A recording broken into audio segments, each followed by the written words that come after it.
అవని ఇంట్లో ఉన్న వాళ్ళందరికీ కాఫీ పెట్టి తీసుకొని వస్తూ ఉంటుంది. ఇంతలో అక్కడ ఉన్న వాళ్ళ బామ్మగారికి, "బామ్మగారు కాఫీ తీసుకోండి" అని చెప్పేసైతే తన చేతికి ఇస్తూ ఉంటుంది.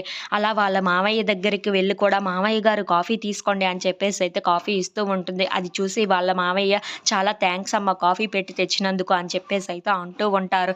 ఇంతలో అక్కడ ఉన్న కమలైతే, "వదిన వేరంగా కాఫీ తీసుకొనిరా, నువ్వు పెట్టే కాఫీ అమృతంలా ఉంటుంది" అని చెప్పేసైతే అంటూ ఉంటాడు. ఆ మాటలు వినగానే అక్కడ ఉన్న అక్షయ్ అయితే చాలా కోపంగా కమల్‌ని చూస్తూ ఉంటాడు. ఇంతలో అక్కడ ఉన్న అవని వాళ్ళ ఆయన దగ్గరికి తీసుకొని వెళ్ళి, "ఇదిగోండి కాఫీ" అని చెప్పేసైతే ఇస్తూ ఉంటుంది. అది చూసిన అక్షయ్ మాత్రం తన తలని పక్కకు తిప్పేసుకుంటూ ఉంటాడు. అది చూడగానే అక్కడ ఉన్న అవని అయితే చాలా బాధపడుతూ ఉంటుంది.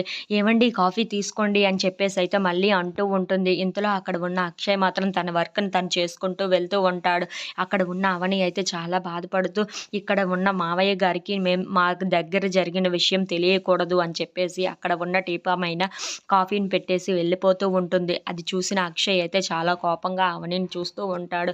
ఇంతలో అక్కడ ఉన్న కమల్ అయితే, "వదిన నువ్వు కాఫీ పెట్టావు చూడు, అది అమృతంలా ఉంది" అని చెప్పేసైతే అంటూ ఉంటాడు. ఆ మాటలు వినగానే అక్కడ ఉన్న అవని అయితే నవ్వుతూ ఉంటుంది. ఇంతలో అక్కడ ఉన్న అక్షయ్ మాత్రం, "వీడు బాగా ఓవర్ యాక్షన్ చేస్తున్నాడు. అంత బాగుందా ఏంటా కాఫీ" అని చెప్పేసైతే అనుకుంటూ ఉంటాడు. ఇంతలో అక్కడ ఉన్న వాళ్ళ మామయ్య నవ్వుతూ ఉంటాడు. If you like this video please like, share and subscribe friends.